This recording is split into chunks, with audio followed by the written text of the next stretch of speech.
Ladies and gentleman, welcome to stock market free course. मैं सुमन कुमार स्वागत करता हूं टेडेक्स बडी में। हमने सीजन 1 के पार्ट 1 और पार्ट 2 में ये कवर किया था, स्टॉक मार्केट के रिगार्डिंग बेसिक चीज़ों को कवर किया था। हमने पार्ट 1 में ये कवर किया था ट्रेडिंग क्या होता है, इन्वेस्टिंग क्या होता है, सेविंग क्या होता है, क्यों इन्वेस्ट करना चाहिए। जबकि हमने पार्ट 2 में सेविंग के रिगार्डिंग कवर किया था कि हमें रेगुलेटर क्यों चाहिए। हमारा जो 55 लाख करोड़ का जो मार्केट है उसको रेगुलेटर का क्यों ज़रूरत है, हमने पार्ट 2 में कवर किया था। पार्ट 3 में हम लोग इंटरमीडिएरीज के बारे में कवर करेंगे कि हमारे जो स्टॉक मार्केट है हमारा जो स्टॉक मार्केट है उसमें कौन कौन से लोग जो हैं इन्वॉल्व हैं बैक एंड में, उसके बारे में हम जानेंगे। ओके, स्टार्ट करते हैं। सबसे पहले जैसे कि मान ली हमारे जितने भी व्यूअर हैं, मेरे हिसाब से आप कहीं ना कहीं डायरेक्टली और इनडायरेक्टली स्टॉक मार्केट से लिंक्ड होंगे ही होंगे। कभी ना कभी ट्रेड के बारे में सुना होगा या कभी ना कभी ट्रेड किया होगा। तो जैसे हम लोग क्या करते हैं, जैसे मेरे पास अप स्टॉक्स का अकाउंट है, तो हम लोग क्या करते हैं मेनली कि मोबाइल निकाले ट्रेडिंग का जो ट्रेडिंग ऐप पे गए, बाय और सेल कर दिए। मान लीजिए रिलायंस का शेयर बाई कर लिए, सेल कर लिए। लेकिन बैक इन में बहुत सारे रेगुलेटर, बहुत सारे इंस्टीट्यूशन हैं जो कि काम करते रहते हैं ताकि हमारा जो ट्रेडिंग है वो स्मूथ हो सके। एग्जांपल के तौर पे जैसे कि हमारा इन्वेस्टर यानी हम, फिर ब्रोकर हुआ, फिर एक्सचेंज हुआ। एक्सचेंज मतलब प्लेटफॉर्म जहाँ पे हम लोग बाय और सेल करते हैं। फिर क्लियरिंग कॉरपोरेशन हुआ, क्लियरिंग कॉरपोरेशन सेटलमेंट जो करवाएगा। डिपॉजिटरी, फिर बैंक हुआ। इसके बारे में हम बारी बारी से देखेंगे कि आखिर ये जो इकोसिस्टम है, हमारा जो ये जो स्टॉक ट्रेडिंग का जो इकोसिस्टम है वो कैसे मेंटेन है, इस चीज़ को हम समझेंगे आने वाले कुछ स्लाइड्स में।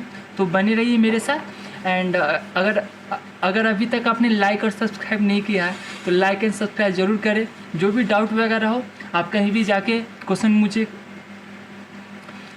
जाके मुझसे क्वेश्चंस वगैरह कर सकते हैं। मैं कोशिश करूंगा कि आपका जो भी क्वेश्चंस आए उसको जवाब दूं। ओके, तो सबसे पहले आता है कि ब्रोकर। आखिर ब्रोकर होता क्या है। अगर आप देहात या हिंदी में बात करें तो ब्रोकर मतलब होता है दलाल। अगर हम नॉर्मली ब्रोकर मतलब क्या समझते हैं, दलाल। लेकिन यहाँ पे थोड़ा प्रोफेशनल आपको थोड़ा बनना पड़ेगा, समझना पड़ेगा। मान लीजिए अगर किसी भी कंपनी का अगर शेयर खरीदना चाहते हैं या ETF खरीदना चाहते हैं, म्यूचुअल फंड खरीदना चाहते हैं, तो आप डायरेक्ट नहीं खरीद सकते। आपको किसी न किसी ब्रोकर के थ्रू ही आप जाकर ट्रेडिंग कर सकते हैं या इन्वेस्टिंग कर सकते हैं। हमारे पास बहुत सारे ब्रोकर हैं। जैसे जनरली मैं जो हूँ आप स्टॉक्स यूज करता हूँ, बहुत लोग जीरोधा यूज करते हैं, बहुत लोग एंजल वन यूज करते हैं, ग्रो यूज करते हैं। सबका अपना अपना प्रेफरेंस है, सबका अपना अपना रिक्वायरमेंट है। अपने रिक्वायरमेंट के अनुसार लोग यूज़ करते हैं। तो ये जो ब्रोकर जो होता है वो क्या करता है, ट्रेड को फैसिलिटेट करता है। यानी हमारा जो ट्रेड है उसको फैसिलिटेट करता है। ये जो ब्रोकर जो होता है वो सेबी द्वारा रेगुलेटेड होता है, यानी सेबी का नज़र रहता है इसके ऊपर, क्योंकि ये जो मैनिपुलेशंस वगैरह कर सकता है। क्योंकि इसके बारे में हम लोग अभी डिस्कस नहीं करेंगे, वो कभी बाद में हम बताएंगे कि ब्रोकर जो होता है वो कैसे मार्केट को इन्फ्लुएंस कर सकता है, कैसे मैनिपुलेट किया जा सकता है। ओके, बहुत सारे ऐसे ब्रोकर हैं जिन पे एलिगेशंस लगे हैं। तो आगे आने वाले हम इसके लिए मैं एक सेपरेट वीडियो बना दूंगा कि कैसे कुछ ऐसे ब्रोकर थे जिन पे इस तरह का एलिगेशन लगाया गया था कि आप इनसाइडर ट्रेडिंग वगैरह करवाते हैं। तो ब्रोकर जनरली तौर पे क्या होता है कि वैसा बॉडी जो हमारे ट्रेड को फैसिलिटेट करे। नेक्स्ट, अब सवाल है कि कैसे हम चुने, क्योंकि मार्केट में बहुत सारा ब्रोकर है। जीरोधा है, एंजल वन है, अप स्टॉक्स है, ग्रो है, बहुत सारे ब्रोकर है। कैसे हम पहचानेंगे कि ये मेरे लिए बेस्ट है। तो सबसे पहले आपको ये देखना पड़ेगा कि जो भी ब्रोकर है वो क्या क्या सर्विस दे रही है। जैसे एग्जांपल के तौर पर अगर जीरोधा की अगर बात करें आप, तो जीरोधा क्या करती है, जीरोधा वर्सिटी है, यानी वो अपने इन्वेस्टर और ट्रेडर को एजुकेशन भी दे रही है, साथ साथ और भी सर्विसेज दे रही है। एक तो ट्रेडिंग करवा रही है, एक तो ट्रेडिंग आपको करवा रही है, साथ साथ आपको एजुकेशन भी दे रही है। तो आपको ये देखना पड़ेगा कि जो भी ब्रोकर है उसका क्या कमीशन क्या है, क्या फैसिलिटी दे रही है, क्या सर्विसेज दे रही है, और वो सर्विसेज का क्या क्वालिटी है। ये सारा फैक्टर आपको देखना पड़ेगा। दूसरा फैक्टर इसमें ये रहेगा कि आपका रिक्वायरमेंट क्या है। जैसे कुछ ऐसे इन्वेस्टर होते हैं या ट्रेडर होते हैं, उनको रिसर्च रिपोर्ट चाहिए या ट्रेडिंग चाहिए, तो उसके लिए आपको अलग ब्रोकर चुनना पड़ेगा। हम लोग डिस्कस करेंगे टाइप ऑफ ब्रोकर। ओके, तो ये जो ब्रोकर का जो रिक्वायरमेंट है आपके ऊपर निर्भर करता है कि आपको किस प्रकार का ब्रोकर चाहिए। मुझे अप स्टॉक्स पसंद है, किसी को ज़ीरोधा पसंद है, किसी को एंजल वन पसंद है, सबका अपना अपना रिक्वायरमेंट है। अब नेक्स्ट आते हैं कि ब्रोकर जो है क्या क्या सर्विसेज देता है। ये ब्रोकर जो है किस प्रकार का सर्विसेज देगा, वो टाइप ऑफ ब्रोकर पे डिपेंड करता है। मान लीजिए कोई अगर फुल सर्विस ब्रोकर है, वो जो सर्विस देगा वो अलग होगा। जो डिस्काउंट ब्रोकर होगा उसको वो जो सर्विस देगा वो अलग होगा। डिस्काउंट ब्रोकर जो होता है कम फी चार्ज करता है। फुल सर्विस ब्रोकर जो होता है वो ज़्यादा फी चार्ज करता है। फुल सर्विस ब्रोकर ज़्यादा फी चार्ज कर रहा है, डैट मीन्स कि वो ज़्यादा फैसिलिटी भी दे रहा है, ज़्यादा सर्विसेज भी दे रहा है, आपको रिसर्च दे रहा है, एडवाइस दे रहा है, ये सारा दे रहा है। जबकि डिस्काउंट ब्रोकर जो है, डिस्काउंट ब्रोकर के साथ ऐसा नहीं होता। एग्जाम्पल के तौर पे देखिएगा, ICICI हो गया, HDFC हो गया, ये सारा फुल सर्विस ब्रोकर है। फुल सर्विस ब्रोकर में याद रखिएगा कि ये जो है ज़्यादा फी चार्ज करेंगे आपको। डिस्काउंट ब्रोकर में देखिएगा तो ज़ीरोधा, अपस्टॉक्स हो गया, एंजल वन वगैरह हो गया। तो ये तब आते हैं ब्रोकर जो सर्विस देगा। तो ब्रोकर जो सर्विस देगा वो इस बात पर डिपेंड करेगा कि आप किस प्रकार के ब्रोकर को चुने हैं। अगर आपने डिस्काउंट ब्रोकर को चुना है तो वो डिफरेंट सर्विस देंगे। अगर फुल सर्विस ब्रोकर को आपने चुना है तो वो अलग सर्विस देंगे। ओके, अब नेक्स्ट पॉइंट आता है डिपॉजिटरी। आखिर ये डिपॉजिटरी और डिपॉजिटरी पार्टिसिपेंट है क्या। एग्जाम्पल के तौर पे मान लीजिए अगर आपको SBI में अगर बैंक अकाउंट खुलवाना हो तो आप डायरेक्ट जाइएगा SBI के पास और अपना अकाउंट खुलवा लीजिएगा। लेकिन आपको मान लीजिए डीमेट अकाउंट खुलवाना हो। डीमेट मतलब डीमेटेरियलाइज अकाउंट। जैसे हम लोग का जो सेविंग अकाउंट होता है उसमें क्या करते हैं, हम लोग या तो पैसा डालते हैं या निकाल लेते हैं। उसी तरह से अगर मान लीजिए स्टॉक और ETF को स्टोर करने के लिए एक अकाउंट चाहिए, इसको बोलते हैं डीमेट अकाउंट। उससे आप क्या कीजिएगा, किसी भी कंपनी का शेयर खरीद सकते हैं या बेच सकते हैं। ओके, तो अगर मान लीजिए जैसे हम लोग अगर मान लीजिए SBI में बैंक अकाउंट खुलवाना है तो हम लोग क्या करेंगे, डायरेक्ट जाएंगे खुलवा लेंगे। लेकिन डीमेट अकाउंट आप ऐसे नहीं खोल सकते हैं। अगर डीमेट अकाउंट आपको खुलवाना है, ओपन करवाना है, तो वो किसी के थ्रू ही करवा सकते हैं। उसको बोला जाता है डिपॉजिटरी पार्टिसिपेंट। अगर SBI का अकाउंट मुझे खुलवाना है तो मैं डायरेक्ट ब्रांच में जाऊंगा, खुलवा लूँगा, बात खत्म, फिनिश। लेकिन मुझे अगर डीमेट अकाउंट खुलवाना है अपने शेयर को होल्ड करने के लिए, अपने शेयर को स्टोर करने के लिए, रखने के लिए, तो मैं डायरेक्ट नहीं खुलवा सकता। उसके लिए मुझे डिपॉजिटरी पार्टिसिपेंट के पास जाना पड़ेगा।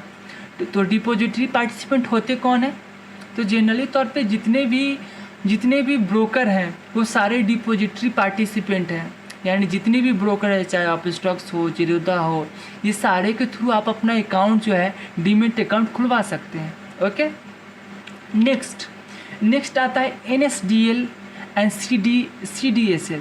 एग्जाम्पल के तौर पे जैसे कि अगर मान लीजिए आपको बैंक अकाउंट या सेविंग अकाउंट खुलवाना है तो आपके पास बहुत सारे बैंक अवेलेबल हैं। आपके पास SBI हुआ, आपके पास HDFC हुआ, आपके पास PNB हुआ, बहुत सारे आपके पास ऑप्शन हैं। लेकिन हमारे यहाँ अगर डीमेट अकाउंट खुलवाना है आपको तो आपके पास दो ही ऑप्शन है। या तो आप NSDL से खुलवा सकते हैं, यानी या तो आपका अकाउंट NSDL के साथ होगा डीमेट अकाउंट, या तो CDSL के साथ होगा। आपका जो ब्रोकर होगा उसका साथ बॉन्डिंग होगा कि किसके साथ वो खुलवा रहा है। ओके, तो यानी कि हम जो सेविंग अकाउंट खुलवाते हैं बहुत सारे बैंकर के साथ, बहुत सारे बैंक के साथ खोल सकते हैं। लेकिन स्टॉक मार्केट में हमारे पास दो ही ऑप्शन है, या तो हम NSDL के साथ अपना डीमेट अकाउंट खुलवा सकेंगे, CDSL के साथ खुलवाएंगे। कौन डिसाइड करेगा, आपका जो डिपॉजिटरी पार्टिसिपेंट है, आपका जो ब्रोकर होगा वो डिसाइड करेगा कि वो आपका अकाउंट किसके साथ खोलेगा। अंडरस्टैंड। नेक्स्ट, डिपॉजिटरी पार्टिसिपेंट के बारे में मैंने आपको पहले ही बता दिया कि डिपॉजिटरी पार्टिसिपेंट जो होता है आपके तरफ से अकाउंट जो है NSDL में या तो NSDL में या तो CDSL में क्या करेगा, खोल देगा आपकी तरफ से। ओके, ये जो डिपॉजिटरी पार्टिसिपेंट जो था इंटरमीडिएटरी होता है, यानी आप डायरेक्ट नहीं खोल सकते, इसी के थ्रू आपको खुलवाने पड़ेंगे, ये जो कंपलसरी है। ओके, नेक्स्ट अब हम समझते हैं कि बैंक, अब इसमें आता है बैंक का रोल। जैसे कि मान लीजिए आपको ट्रेडिंग करना है, ऑप्शन में ट्रेडिंग करना है, फॉरेक्स में करना है, फॉरेक्स तो अभी बैंड है इंडिया में, मान लीजिए ऑप्शन में आपको ट्रेडिंग करना है या कमोडिटी में करना है। तो अगर मान लीजिए अपने आपका जो अकाउंट है उसमें तो फंड ट्रांसफ़र करना पड़ेगा, तभी तो आप ट्रेडिंग कर पाओगे। मान लीजिए अगर निफ्टी का एक लॉट आपको लेना, अगर निफ्टी का अगर एक लॉट लेना है तो उसके लिए तो फंड चाहिए, तो फंड कहाँ से आएगा, तो उसके लिए आपको क्या करना पड़ेगा, बैंक अकाउंट से ट्रेडिंग अकाउंट को इंटरलिंक करना पड़ेगा, ताकि आप अपने बैंक से पैसा ट्रेडिंग अकाउंट में डाल सकते हैं और उस पैसे से आप क्या कर सकते हैं, ट्रेडिंग कर सकते हैं। तो अब ये जो है जितनी भी बैंक है, ब्रोकर है, डिपॉजिटरी है, ये तीनों जो है आपस में इंटरलिंक्ड होते हैं। एग्जांपल के तौर पे जैसे मान लीजिए अगर आप ऑप्शन में ट्रेडिंग करते होंगे तो आप मोबाइल निकालते होंगे, आप स्टॉक्स खोलते होंगे, लॉगिन करते होंगे, अपना जो भी लॉट है जो भी प्राइस पे आपको लेना है जाके बाय ऑर्डर कर दिए, थोड़ी देर के बाद आपका जो है ऑर्डर हो जाता है, आप जो है ख़रीद लेते हैं।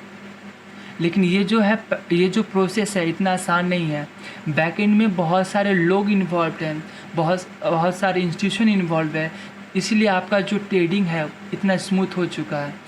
पहला बैंक के माध्यम से आप क्या कर सकते हैं, पैसा को ट्रांसफ़र करते हैं।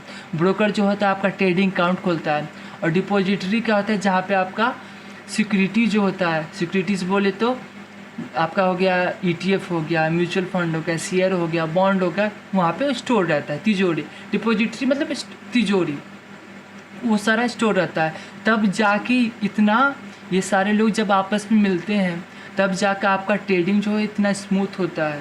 तो ये छोटी बात नहीं है, you have to understand this things. Okay, next अब आता है क्लियरिंग कॉर्पोरेशन। अब ये सारा तो हम लोग पहले देख चुके हैं। हम लोग क्या देख चुके हैं, हम लोग ब्रोकर के बारे में देख चुके हैं, हम लोग बैंक के बारे में देख चुके हैं, हम लोग डिपॉजिटरी पार्टिसिपेंट के बारे में देख चुके हैं, डिपॉजिटरी के बारे में देख चुके हैं। अब आता है क्लियरिंग कॉर्पोरेशन। ये क्लियरिंग कॉर्पोरेशन है क्या, तो क्लियरिंग कॉर्पोरेशन मतलब ये जो है इसका काम जो होता है सेटलमेंट करवाने का। क्लियरिंग कॉर्पोरेशन का काम ही होता है कि सेटल करवाएगा। जैसे मान लीजिए मुझे रिलायंस का शेयर खरीदना है, डैट मीन्स कोई ना कोई बेच रहा होगा, कोई ना कोई NSE या BSE में कोई बेच रहा होगा, तभी तो मुझे मिलेगा। तो वो जो है हमारे बायर और सेलर के बीच में सेटलमेंट कौन करवाएगा, तो यही है क्लियरिंग कॉर्पोरेशन। तो क्लियरिंग कॉर्पोरेशन का काम सीधा है सेटलमेंट। क्लियरिंग कॉर्पोरेशन जो होगा वो सेटलमेंट करवाएगा बायर और सेलर के बीच में। तो मैं बायर हूँ तो मैं क्या दूंगा, पैसा, और जो सेलर है वो क्या देगा, स्टॉक, शेयर देगा। तो क्लियरिंग कॉर्पोरेशन क्या करेगा, मुझसे पैसा लेके सेलर को दे देगा और सेलर से शेयर लेके मुझको दे देगा, मेरे डीमेट अकाउंट में ट्रांसफ़र कर देगा। यही होता है क्लियरिंग कॉर्पोरेशन का काम। क्लियरिंग कॉर्पोरेशन का सिंपल काम होता है कि मार्केट सेटलमेंट करवाने का, बायर और सेलर के बीच में सेटलमेंट करवाए, किसी भी प्रकार का डिफ़ॉल्ट ना हो, किसी भी प्रकार का डिफ़ॉल्ट वगैरह ना हो, इसलिए इसका क्लियरिंग कॉर्पोरेशन होता है। नेक्स्ट, क्लियरिंग कॉर्पोरेशन क्यों ज़रूरी है, कोई भी पार्टी जो है डिफ़ॉल्ट ना हो जाए इसलिए ज़रूरी है। हमारा जो इकोसिस्टम स्मूथ तरीके से चले, इसलिए कोई ऐसा बॉडी चाहिए जो कि सेटलमेंट करवाए, जो कि क्लियरिंग कॉर्पोरेशन करवाती है। ये जो क्लियरिंग कॉर्पोरेशन जो होती है ये जो होती है सेबी द्वारा रेगुलेटेड होती है। तो ये जो NSE क्लियरिंग लिमिटेड जो देख रहे हैं ये NSE का सब्सिडरी है, जबकि ICCL जो हुआ वो BSE का सब्सिडरी हुआ। ICCL जो हुआ वो किसका सब्सिडियरी हुआ, BSE का हुआ, जबकि NSE क्लियरिंग लिमिटेड जो हुआ ये NSE का क्लियरिंग कॉरपोरेशन हुआ। यानी NSE में जितना भी ट्रेड होगा ये सेटल करेगा और BSE में जो भी ट्रेड होगा सेटलमेंट कौन करवाएगा, ICCL। अंडरस्टैंड? अगर समझ में आ गया तो लाइक एंड सब्सक्राइब जरूर करें, जो भी डाउट वगैरह हो कमेंट में जरूर बताइएगा। ओके, नेक्स्ट, ये समझ में आ गया ना। अगर NSE में जो भी ट्रेड होगा वो कौन सेटल करेगा, ये NSE क्लियरिंग लिमिटेड, और BSE में होगा तो ICCL होगा। नेक्स्ट, ये सारा मैंने बता दिया कि क्लियरिंग कॉरपोरेशन वगैरह जो होता है वो सेबी द्वारा रेगुलेटेड होता है। ये जो होता है कोई भी सेटलमेंट करवाने का रोल होता है, ख़त्म। तो तब जाके अब आते हैं समरी। तो अब आपको समझना पड़ेगा कि आप जो मोबाइल निकालते हैं और तुरंत में बाय कर लिए, तुरंत में सेल कर दिए, बैकएंड में ये सारे लोग इन्वॉल्व हैं, तभी जाकर आपका जो ट्रेड जो होता है वो स्मूथ होता है। तो मेनली इकोसिस्टम में देखिएगा तो स्टॉक ब्रोकर है, डिपॉजिटरी है, बैंक है और क्लियरिंग कॉरपोरेशन है। ये चारों आपस में जब मिलते हैं तब जाके हमारा जो ट्रेडिंग होता है, हमारा जो इन्वेस्टिंग होता है इतना स्मूथ होता है। एक बार फिर से हम रिवाइज कर लेते हैं। स्टॉक ब्रोकर क्या होता है, एक तरह से समझिए कि आपको ट्रेडिंग को फैसिलिटेट करता है। स्टॉक ब्रोकर ही जो होता है वो डिपॉजिटरी पार्टिसिपेंट होता है। बैंक क्या करता है, फंड को ट्रांसफ़र करने में मदद करता है। क्लियरिंग कॉरपोरेशन क्या करता है, वो आपका सेटलमेंट करवाता है। और फिर ये चारों जब आपस में एक साथ काम करते हैं फिर जाकर हमारा जो ट्रेड होता है उतना स्मूथ हो जाता है, फिर हमको किसी प्रकार का टेंशन नहीं होता। तो thank you so much for watching this video. अगर आपको भी कोई डाउट वगैरह हो तो आप मुझे कमेंट में लिखिए। सो जय हिंद, जय Bharat. See you in the next video. Bye bye.